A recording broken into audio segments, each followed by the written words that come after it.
Hey, welcome back to the Wayward Gourmands. It's been a while. The last couple months have been crazy with everything going on.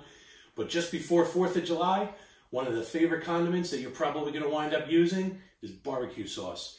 And all of this is going to go into making the most delicious barbecue sauce that you've ever tasted. Try it on ribs, brisket, hamburgers, dab a little behind your ear for going out for the night. It doesn't matter what you want. We'll be back here in a second and we're going to get this all together.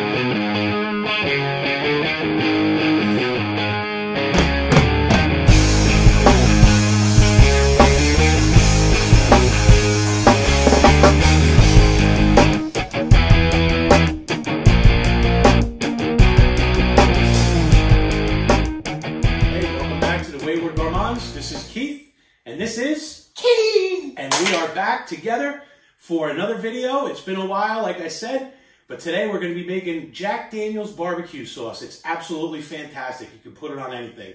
We're going to get right into this, and we're going to whip this up, and you're going to see just how easy it is. You won't even have to worry about buying that store-bought bottle stuff. All right, so we're going to start off with some brown sugar. We're going to get that right in the pot. Brown sugar. In the bowl. You Cool. better. All right, what we're going to put in next is a mix of like salt, pepper, onion powder, garlic powder, mustard powder, dash of cayenne for a little bit of heat. Go ahead, let's get that in the pot. Oh, wow. Yes. And then we got some tomatoes, tomato paste, not sauce. Yes. Yes. All right, next on the list is apple juice. Apple juice. Now you can replace the apple juice with any kind of juice you want. If you want to make like a mango barbecue sauce, peach, whatever, it's up to you entirely. Apple. Yeah. All right, Daddy's going to put this one in here. They literally look the same. This is our Jack Daniel's. This is our magic. We're going to get that in there. That's the magic of the red.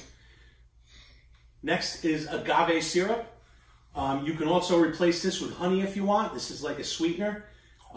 Again, absolutely fantastic. I go with the agave because it's less sweet than honey is. Go ahead, you can get it all in there. Okay.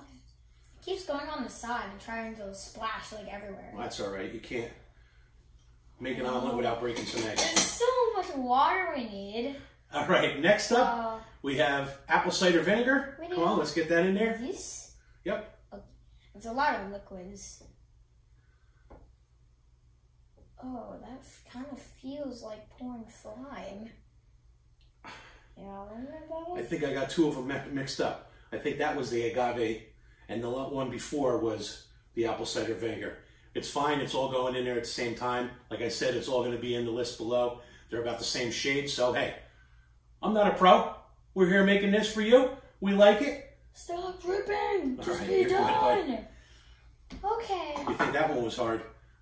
Molasses. Oh my god. Go ahead. That's going to pour even slower. Oh, come on. I'm not kidding you. Oh, that's kind of like ink. What are you doing? It's ink. We're putting ink in the... No, Yep. I'm kidding. It's not ink. It's molasses. It's ink. You could sit there for a half hour and I'll keep dripping. I put a little extra in because I knew it was going to stick in there. So don't worry about that. Oh my. Yeah, buddy. Why you add more? Okay. Worcestershire sauce. These? Yep. Just dump that on in there. Yep, okay, bye. Okay, next. And last but not least, a little liquid smoke.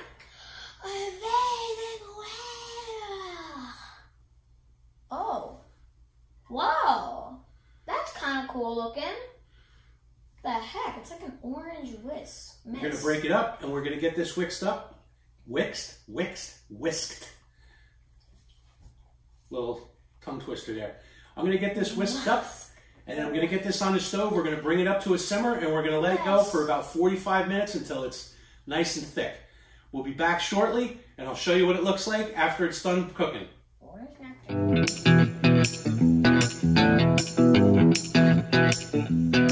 Okay, welcome back. You saw we boiled this down for about 45 minutes. It's still thin because it's warm, but when it starts cooling off, it starts thickening up, getting more like a barbecue sauce.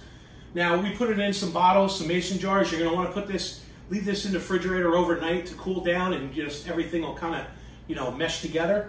I'll tell you what, this is a fantastic barbecue sauce, but I will say it's a sweeter barbecue sauce. If you want more heat, more kick, just up the level of cayenne pepper in it, just to give it that little back end kick, you know, on top of that sweetness. Now, I just made a simple little chicken sandwich here with some cheese on it. I mean, you can see it's still a little warm, so it's kind of runny. And I'm telling you, it's just fantastic. You really just dumped that on there. Well, yeah, I'd do a shot of it if I could. Yeah. But, see, it's just a really good sweetness to it.